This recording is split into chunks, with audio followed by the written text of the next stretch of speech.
fantasme beaucoup sur les chambres d'hôtel. Les couples adultérins, les amoureux qui se découvrent, les touristes en lune de miel ou encore les commerciaux en déplacement. Mais les plus belles histoires ne naissent pas forcément dans les étages. Parfois, elles commencent au rez-de-chaussée. Caro est embauchée comme réceptionniste dans un hôtel à Toulouse. On est en 1988 et c'est son premier travail. Là-bas, entre deux clients, elle va croiser un regard. Un regard qui va bouleverser sa vie. Vous écoutez Transfert. Ce témoignage a été recueilli par Mona Delahaye. Attention, cet épisode aborde des sujets sensibles. Si vous voulez en savoir plus, retrouvez tous les détails dans la description de l'épisode.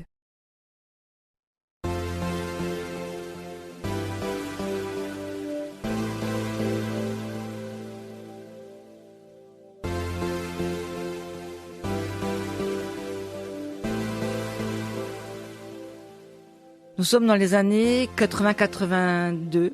Je vis mon adolescence dans un petit village à 25 km de Besançon. Dans notre village, nous sommes une bande de jeunes du même âge et nous traînons le soir sur les mobylettes à faire les fous, à se chahuter, de faire des bisous. On traîne entre jeunes. C'est la période de la boom. Quand le film La Boum sort aux écrans avec Sophie Marceau. Et nous nous mettons tous à faire des booms. Et puis une boum remarquable a lieu au sein du village. Et c'est là que je tombe dans les bras de Phil. Phil, c'est un petit peu le chef de bande. Il a une moto, alors que les autres ont des mobylettes. Et lui, il a une moto, une 49.9. Et moi, j'adore ses blagues, j'adore son charisme. Et de fil en aiguille, on se rapproche. Dans mon petit village de Franche-Comté, tout le monde se connaît. Mais Phil habite le village qui est à côté. Phil, c'est un grand copain de mes frères. Mes parents le connaissent et mes parents l'apprécient. Mes parents ont vraiment une grande confiance en lui.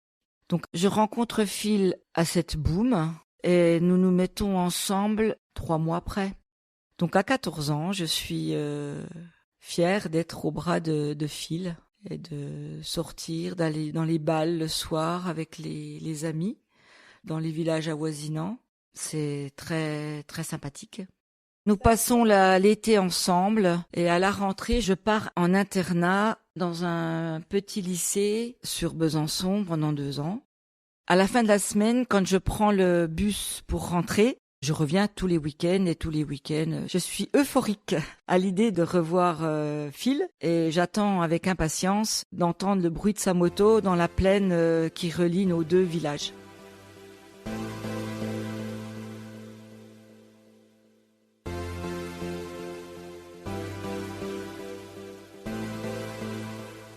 En 87, je vais avoir 20 ans. Je quitte le lycée. Cela fait 6 ans que je suis avec Phil. Je fais une année d'école hôtelière sur Bourg-en-Bresse. Bourg-en-Bresse, c'est entre Besançon et Lyon. Je suis heureuse d'y aller. Ça me change de Besançon, ça me change de ma routine. Bon, ça m'éloigne un peu de Phil. Puis j'ai 20 ans, j'ai rien connu de la vie. Donc à Bourg-en-Bresse, je vis dans le sens où tous les jeudis soirs, quand on a pratiquement terminé notre semaine, nous allons dans un bar discothèque pour boire des Malibu ananas et danser sur du Jimmy Somerville. Et c'était la fête. Avec Phil, tout se passe relativement bien. C'est clair, on envisage de faire notre vie ensemble, d'avoir des enfants. Pour moi, c'est l'homme de ma vie. J'ai vraiment envie de construire quelque chose avec lui. Mais ce n'est pas toujours facile dans le sens où moi, ce que je vis, je peux pas toujours lui raconter parce qu'il ne peut pas comprendre. Moi, j'aime bien danser, j'aime bien rigoler, alors que lui, il est déjà dans sa vie d'adulte, à savoir que Phil a 4 ans de plus que moi et Phil travaille déjà dans une scierie et il passe ses permis pour pouvoir être chauffeur routier. Donc, nous ne sommes pas dans la même énergie. Je finis par trouver un stage sur Toulouse qui dure 5 semaines. Je suis vraiment ravie d'avoir pu décrocher mon stage à Toulouse, car je sais que c'est dans un grand hôtel, que je vais voir une grande ville, faire de nouvelles découvertes et puis apprendre mon métier qui me plaît vraiment. Je connais Toulouse comme on connaît Paris, sans vraiment y aller. C'est le sud-ouest, c'est le soleil, ça m'appelle. Quand j'en parle à Phil pour lui soumettre mon choix d'aller à Toulouse, il est ravi pour moi. Il m'explique que c'est bien, mais Phil ne veut pas quitter son Besançon. Il veut absolument rester sur le secteur. Nous sommes au printemps 88 et j'arrive sur Toulouse. Je démarre mon stage dans un hôtel de grande renommée au centre de Toulouse. Nous sommes presque en été et Toulouse le soir est magique. Il fait bon, il fait doux et c'est franchement une ville qui m'attire, où j'aurai envie de rester et d'y vivre. Arrive la fin de mon stage. 2 jours avant mon départ, le directeur demande à me parler. Il m'informe qu'il y a une place qui s'est libérée en réception. À l'intérieur de moi, je bouillonne, je vais exploser de joie. Je sais pas comment dire. C'est l'incroyable qui se réalise. Moi, rester à Toulouse, ce serait vraiment magique. Je ne dis pas oui tout de suite et je téléphone à Phil pour lui informer de cette opportunité. Et Phil me répond, c'est une belle opportunité, si cela te fait plaisir, prends le poste et moi je viendrai te rejoindre à Toulouse. Donc je reviens sur Besançon afin d'informer ma famille et mes amis de mon futur départ sur Toulouse. Et je trouve qu'à Besançon tout paraît petit, tout est, je veux pas dire fade, mais presque. Je suis tellement heureuse de changer entre guillemets de vie, de ne pas faire comme tout le monde. Je trouve un studio meublé. Je suis vraiment dans un petit cocon pour démarrer ma vie toulousaine.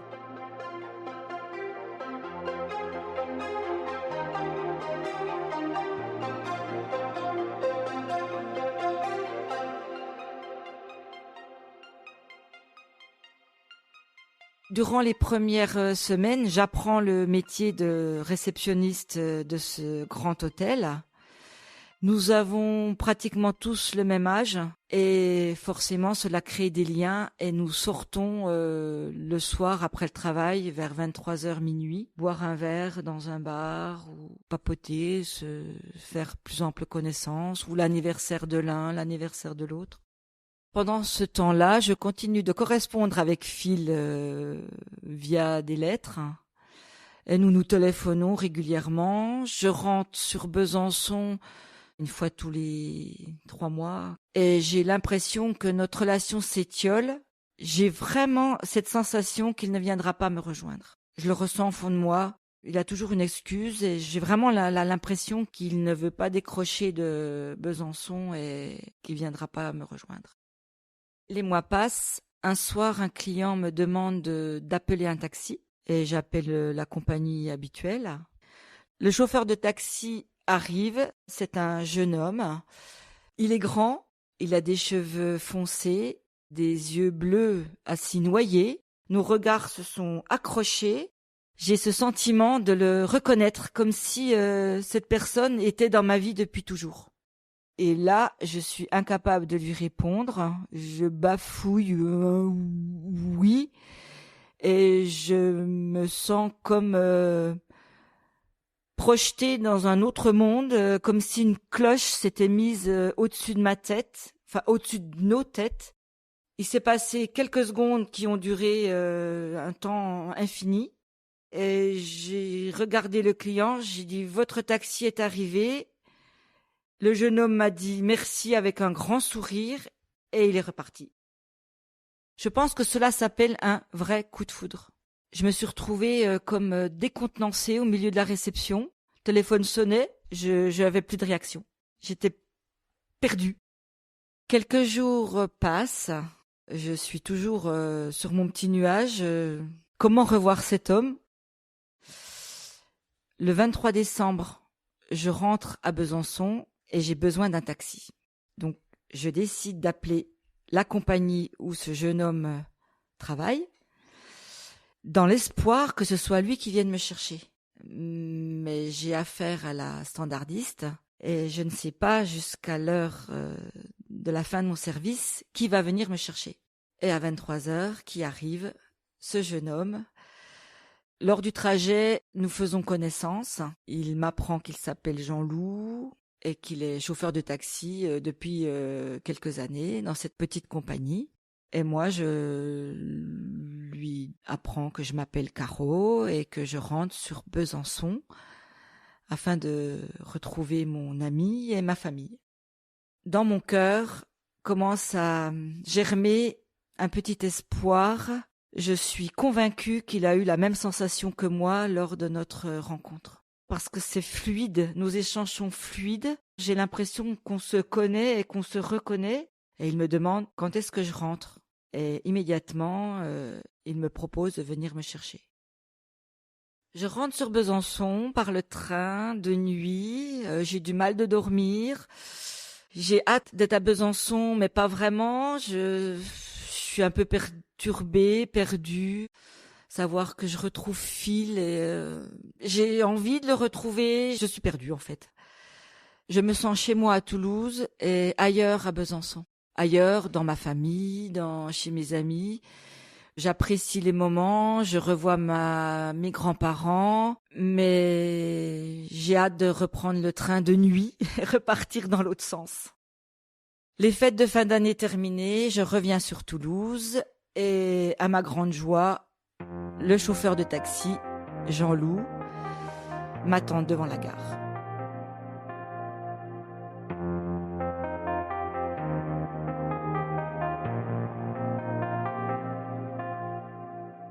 Par la suite, Jean-Loup vient me voir régulièrement à l'hôtel quand je suis d'après-midi et que je termine à 23h et me propose de m'accompagner à la maison. Il me propose aussi de venir me chercher le matin. Donc 1 fois, 2 fois, plusieurs fois et ça devient un peu une habitude. Le soir, ce qui est agréable, c'est que nous passons beaucoup de temps à parler, à se promener dans les rues de Toulouse, d'aller boire un verre, d'échanger, mais on se sent, on est bien. On est plus que de potes, plus que de frères, on est comme une personne, je ne sais pas comment le décrire. Et un soir, tout naturellement, il me propose de monter dans mon appartement et j'avais tellement imaginé ce moment-là que nous sommes comme 2 débutants, nous sommes perdus, nous sommes gênés, intimidés, et on s'est regardé, on a éclaté de rire et on a dit on recommencera et ça sera mieux la prochaine fois. Petit à petit, nous tombons dans une routine. Il m'emmène le matin au travail, il me ramène le soir à la maison.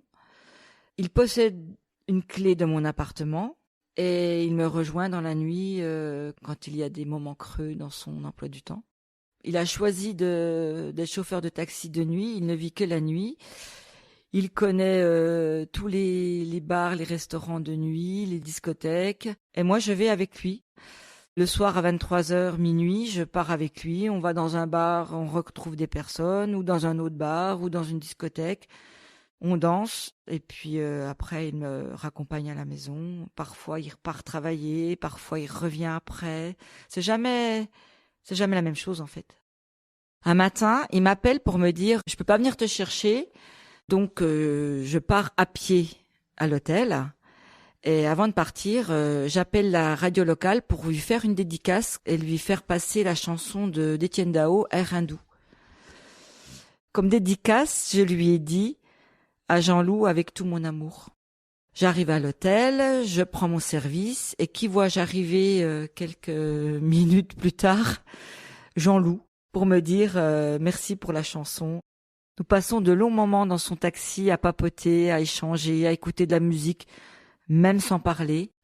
Certains soirs, en sortant de l'hôtel, avant de me raccompagner à la maison, il m'emmène sur les bords de la Garonne. Nous sommes souvent dans une petite bulle, loin de tout. Les mois passent et je me rends compte que je suis tombée amoureuse de cet homme. Et je suis de moins en moins à l'aise avec Phil, qui ne veut pas venir sur Toulouse. Il me l'a clairement dit. Donc je suis plus dans l'attente de sa venue. Et quand je rentre sur Besançon, on sent comme un malaise. Et Phil un jour me dit tu as quelqu'un sur Toulouse? Et je lui réponds que oui. Et il me dit écoute, c'est pas grave, quitte Toulouse et reviens vers moi. Mais je suis coupée en deux. D'un côté, par respect pour Phil, je voudrais lui faire plaisir et revenir sur Besançon. Et d'un autre côté, je suis accro à Jean-Loup.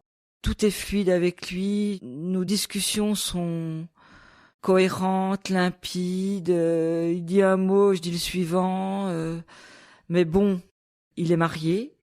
Il a un enfant, un petit garçon de 2 ans. Je le sais dès nos premières conversations. En fait, il s'est marié car elle est tombée enceinte. Et les parents de Jean-Loup ne voulaient pas que Jean-Loup ait un enfant hors mariage.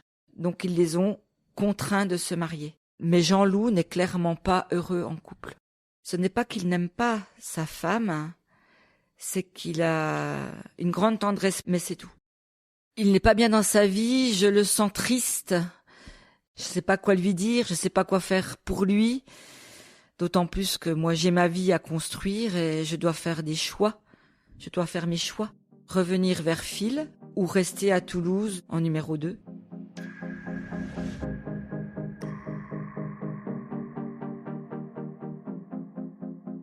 Nous sommes en février 90. J'ai 22 ans.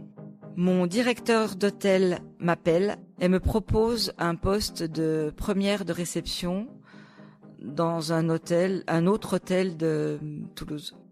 Et là, je me sens serrée, je me sens mal, car je sais pas quel choix faire. En fait, je les aime les deux, mais pas d'un même amour. Phil, c'est mon premier grand amour. C'est la personne qui m'a fait grandir amoureusement. Et Jean-Loup, c'est comme une reconnaissance d'âme, ou je sais pas. C'est étrange. Et je suis plus à l'aise avec Jean-Loup qu'avec Phil. Et un matin, Jean-Loup m'annonce en pleurant qu'il va être de nouveau papa. Mon monde s'écroule et je fais le choix de quitter Toulouse. J'en parle avec Phil et je décide avec lui de revenir plus près de Besançon. Et la bonne ville est Grenoble, car à Grenoble, il pourra exercer son métier de chauffeur. J'annonce la nouvelle à Jean-Loup. Je suis déchirée et il me dit que c'est impossible, qu'on est trop bien tous les deux, que notre vie est à Toulouse, mais je ne peux pas me couper en deux. C'est où je reviens pleinement à Phil, où je reste pleinement à Jean-Loup, mais je peux pas faire un petit bout des deux. Je n'arrive pas à croire que je vais quitter Jean-Loup, quitter Toulouse, quitter cet endroit où j'avais mis mes espoirs de vie finalement, au départ avec Phil, puis avec Jean-Loup. Ce dernier mois, il est déchirant. On se voit tous les jours. On pleure beaucoup. On se dit adieu. Ça me peine, mais je réalise vraiment que j'ai pas d'autre solution. Arrive la dernière soirée. J'ai fait un pot de départ avec mes collègues. Je rentre à la maison. Jean-Loup me rejoint. Nous passons une dernière nuit ensemble. C'est triste. Au petit matin, avant de partir travailler, Jean-Loup m'offre un petit cœur en or avec une chaînette afin de ne pas l'oublier. Je suis dévastée. Dans les quelques heures qui vont arriver, Phil et ma maman vont venir me chercher et prendre toutes mes affaires afin de déménager sur Grenoble. Mon cœur est brisé, je suis pas bien. Phil est conscient que je quitte un endroit où je me plaisais, que j'avais rencontré quelqu'un. Il est mi-figue, mi-raisin, il est triste pour moi, mais il est content de me récupérer, entre guillemets, car je sais qu'il m'aime beaucoup. Durant les premières semaines, je me pose vraiment cette question, à savoir est-ce que j'ai fait le bon choix. Phil a trouvé un poste de chauffeur routier et il repart le lundi matin pour ne rentrer que le vendredi soir. Je me retrouve seule, je me sens pas bien. J'arrive dans ce nouvel hôtel où l'accueil est froid, comme la ville. À Toulouse, je travaillais au centre. J'habitais à côté de la place du Capitole. Quand je sortais de chez moi, j'étais happée par la joie de la ville. Et à Grenoble, je travaille dans la périphérie de Grenoble. Pour moi, il n'y a pas de vie, il n'y a pas de chaleur, il n'y a pas de... Je trouve pas ma place, en fait. Franchement, je suis pas heureuse. Petit à petit, je déprime. Quelques mois après mon départ, une amie de Toulouse me contacte car elle fête ses 30 ans. Et je suis mitigée. J'ai vraiment envie d'y aller, mais ça me perturbe beaucoup. Je sais pertinemment que si je vais sur Toulouse, je vais vouloir revoir Jean-Loup. Et finalement, j'y vais. Et c'est ce qui se passe. Jean-Loup vient me chercher à la gare. En arrivant à la gare, quand je le vois au volant de son taxi, je m'engouffre vite dans le taxi et on est parti se serrer dans les bras l'un de l'autre, tellement on est heureux de se revoir. J'ai prévu de rester 2 jours sur Toulouse. Je fais la fête avec mes amis, il me rejoint à l'hôtel, le lendemain on se revoit, nous allons nous promener. Et le lendemain, en partant, les émotions sont toujours aussi fortes. Je suis toujours aussi heureuse d'aller à Toulouse et aussi malheureuse d'en revenir, comme la première fois. Finalement, je ne sais pas si c'est une bonne solution de revenir sur Toulouse et de revoir Jean-Loup. Cela me fait autant du bien que cela me fait du mal. Et je décide de ne plus faire le chemin de Toulouse et de me consacrer entièrement à ma vie de couple avec Phil.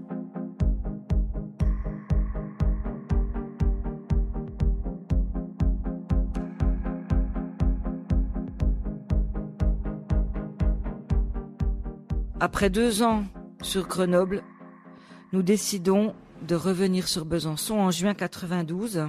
Je vais avoir 25 ans. J'ai l'impression de faire marche arrière, de revenir au point de départ. Je m'étais projetée dans cette belle ville rose et me voici revenir à Besançon. 1 an passe et j'apprends que je suis enceinte.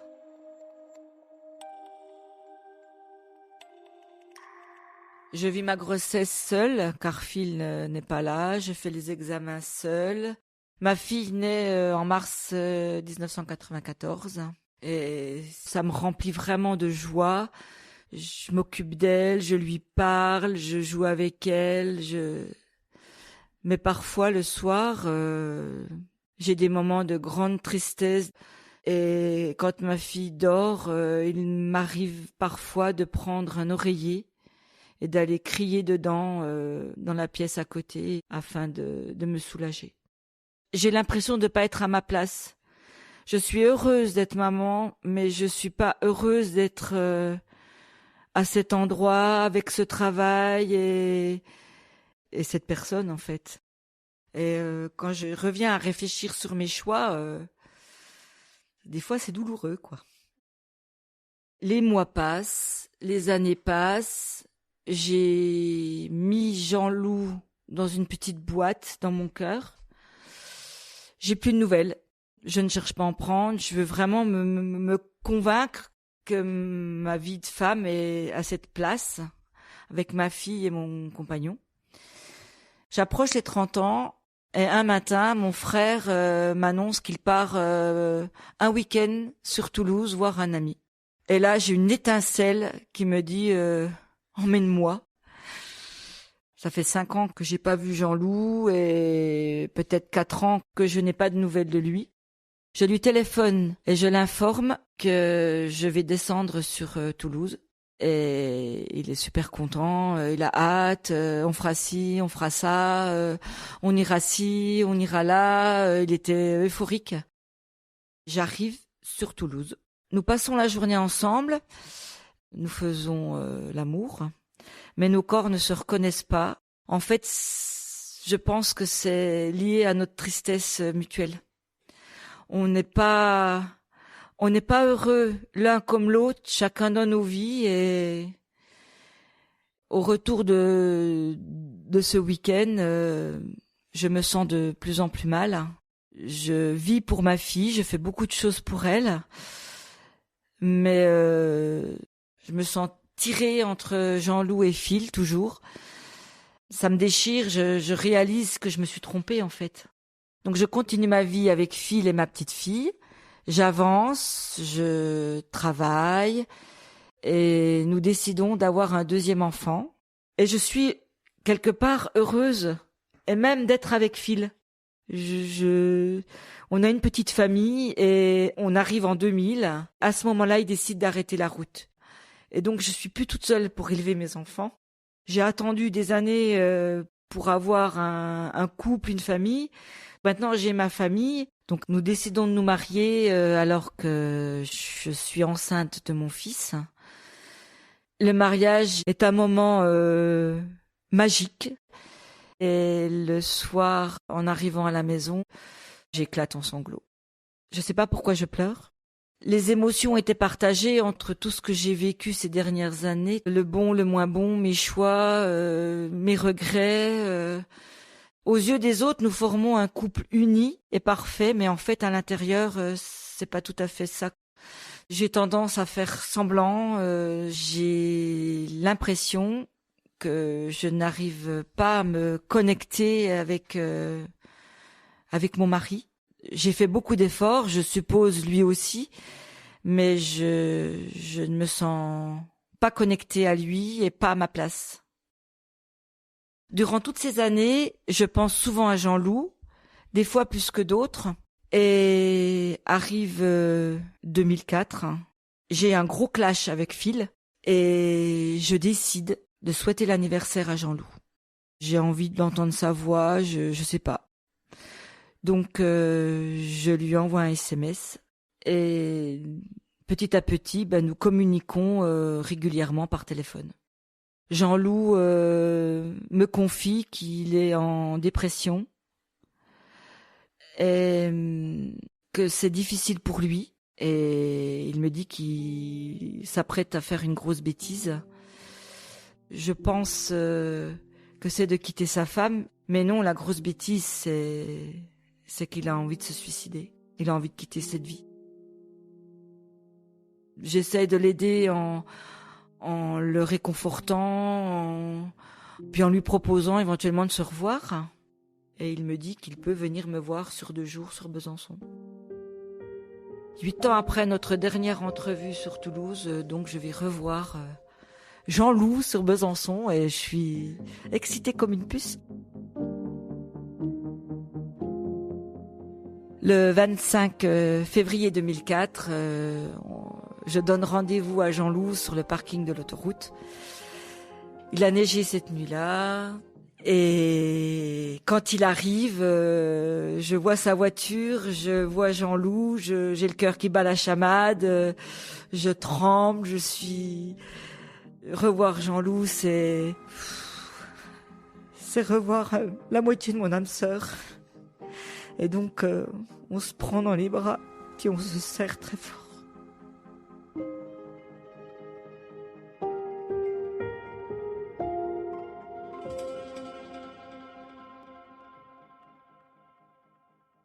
Durant le trajet, c'est moi qui pose ma main sur sa cuisse, alors qu'à Toulouse, c'est lui qui posait sa main sur ma cuisse. Ensuite, je l'emmène dans la ville. Et là, on est comme 2 gamins, on joue avec la neige, je lui envoie une boule de neige. Il connaît pas trop ça. À Toulouse, il n'y a pas de neige. Nous passons une partie de la journée à l'hôtel. Nous mettons de la musique, nous faisons l'amour, nous dansons, nous avions acheté 2-3 petites choses à grignoter. Nous passons vraiment une belle journée. Et en fin d'après-midi, nous décidons d'aller dans un grand magasin pour acheter ce CD, Norah Jones, Sunrise. Et là, il se passe quelque chose d'assez étrange. Il est 18h31, le sol se met à trembler, les rayons à faire un bruit de tonnerre, Capharnaüm. Les lumières se sont éteintes, et l'alarme s'est déclenchée dans le magasin. En fait, nous venons de vivre un tremblement de terre. Je pensais pas que la venue de Jean-Loup à Besançon allait provoquer un tel raffut. Ensuite, nous partons au restaurant et je prends de lui une photo de lui alors qu'il a 39 ans. Contrairement à la dernière fois, nos corps se sont reconnus. Nous avions l'impression de s'être quittés la veille. J'en conclus que, effectivement, nous sommes faits l'un pour l'autre, nous sommes liés. Mais il doit repartir, donc tard dans la soirée, il reprend la route et tout en dégivrant la voiture, il met le chauffage, il allume la radio et au moment de se dire au revoir, Sunrise de Norah Jones se met à chanter à la radio. Traverser Besançon n'est plus pareil pour moi. Je repense aux petits moments ensemble. Je revois certaines choses. Je m'imagine qu'il est à côté de moi. Je mets machinalement ma main sur le fauteuil. Mais bon, Jean-Loup n'est plus là. Il est passé comme un éclair. Je comprends que c'est l'homme de ma vie. Que ce que j'ai construit, c'est du gâchis. Que j'ai voulu faire plaisir à Phil. Et que en fait, je me suis menti à moi-même. Et j'imagine que dans un futur, une fois que mes enfants auront grandi, je pourrai continuer ma vie avec Jean-Loup. 1 an plus tard, je n'ai plus de nouvelles de lui. Nous sommes en mars 2005 et une nuit, je n'arrive pas à trouver le sommeil. Je me réveille le matin fatiguée, je pars travailler, pensant que la nuit suivante, j'allais pouvoir dormir, et impossible de dormir, comme si j'avais une ombre au-dessus de moi qui m'aspirait, un néant qui m'aspirait. Je ne sais pas comment décrire cette sensation. Une deuxième nuit, puis une troisième nuit, et ça devient difficile de ne pas dormir et de ne pas savoir ce qui se passe. Je sens bien qu'il y a quelque chose de fort qui m'attire, qui m'empêche de dormir. Et le mercredi matin, je repars travailler et le téléphone sonne et c'est le téléphone de Jean-Loup. Je décroche et c'est la voix d'une jeune fille qui me parle. Bonjour, vous êtes qui par rapport à mon papa? Mon papa est mort et je préviens tous ses contacts. Et là, je reçois une douche froide, je suis tétanisée, immobilisée, j'arrête la voiture, je comprends pas, la personne continue de me parler, je ne l'entends plus et je reviens à la conversation et je demande à cette jeune fille comment est-il mort? Et elle me dit il s'est suicidé. Je suis sur le bord de la route, je ne réalise pas ce que je viens d'entendre. Et elle me dit mais qui est mon papa par rapport à vous? Donc je lui confirme que c'est un ami de longue date et que j'aimais beaucoup son papa. Je pleure, je crie, je suis vraiment très très mal. Je comprends pas ce qui se passe, je comprends pas ce qui est arrivé. Il a choisi de se suicider 1 semaine avant ses 40 ans. Durant les jours qui suivent cette annonce, autant dire que je suis anéantie. Je ne comprends pas pourquoi il en est arrivé là et qu'il ne m'a rien dit, alors qu'il savait que de mon côté, j'étais là pour lui. Par chance, entre guillemets, je ne croise pas Phil, parce que me voyant pleurer, j'aurais dû lui expliquer pourquoi. Et je cherche un moyen à pouvoir être présente pour lui, pour ses funérailles. Donc je choisis d'envoyer un bouquet de fleurs anonyme.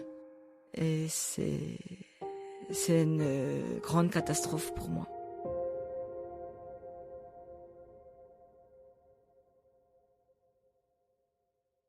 Les années qui suivent sont difficiles pour moi. Je vis au jour le jour avec mes enfants, au rythme du travail. Cela ne va vraiment plus avec Phil et nous finissons par divorcer. Après la séparation, je me retrouve seule, mais je suis seule avec moi-même. Avant, j'étais seule à deux. Donc, je peux me restructurer, je peux reprendre, redonner un sens à ma vie personnelle. Vis-à-vis de Phil, je peux dire que je l'ai vraiment aimé, mais j'étais trop jeune pour continuer ma vie avec lui. Seulement, à cette époque, c'était le schéma de vie. Nous nous fréquentons, nous nous marions, nous avons des enfants. C'est le schéma de vie traditionnel dans les familles. Je ne regrette pas d'avoir fait ce bout de chemin avec lui, d'avoir eu mes enfants, mais je regrette de ne pas avoir pu retrouver Jean-Loup. Durant ces années, je fais des cauchemars avec Jean-Loup. Je le vois, il est là, mais je vais pour lui parler, il disparaît, ce qui est très frustrant pour moi. Quand je me réveille, je suis pas bien. Je décide de voir une psychologue afin de m'apaiser, de trouver des réponses à mes questions, d'avancer dans ma vie. Pendant 1 an et demi, nous échangeons et nous concluons que j'ai quelqu'un à pardonner, Jean-Loup, afin de pouvoir passer à autre chose. J'ai beaucoup de colère contre lui. Dans son geste, il était conscient qu'on pouvait se retrouver, il le savait, mais le fait de ne jamais avoir pu passer le cap de son divorce éventuel. Et en fait, je devais lui pardonner cet acte. On est le 20 mai 2024. Je suis à une fête, attablée avec des amis, et là, je vois Jean-Loup en face de moi qui me regarde. Je le vois serein, heureux et détaché de tout. Jean-Loup s'approche de moi, je me lève, il me prend dans ses bras, il me serre très fort, comme si il me disait « Ne t'inquiète pas, tout va bien se passer ». Il m'embrasse et il s'en va. Et là, je me réveille en sursaut. En fait, c'était un rêve. Et je suis bouleversée, comme s'il venait de prendre contact avec moi. Toute la journée, je cherche à comprendre. Puis en fait, j'en conclus que 20 ans après, il est venu me voir afin de m'apaiser et de me dire, tu sais, je suis là et je veille sur toi. Il me reste en souvenir de lui les moments qu'on a vécus ensemble, les rires, nos discussions poussées. On était sur la même longueur d'onde. J'espère qu'il a trouvé enfin la paix et la sérénité. Et je sais qu'il est quelque part, il est là et qu'il veille sur moi. 38 ans après notre première rencontre, je porte toujours son petit cœur autour du cou, comme un porte-bonheur, oui. Un jour proche, je retournerai à Toulouse afin de me replonger dans cette douceur de vivre, me remémorer tous ces bons moments afin de conclure positivement cette histoire. En attendant, j'ai sorti la photo que nous avions pris ensemble lors du dernier repas, la dernière fois qu'il est passé à Besançon. Et cette photo est dans ma chambre et elle veille sur moi.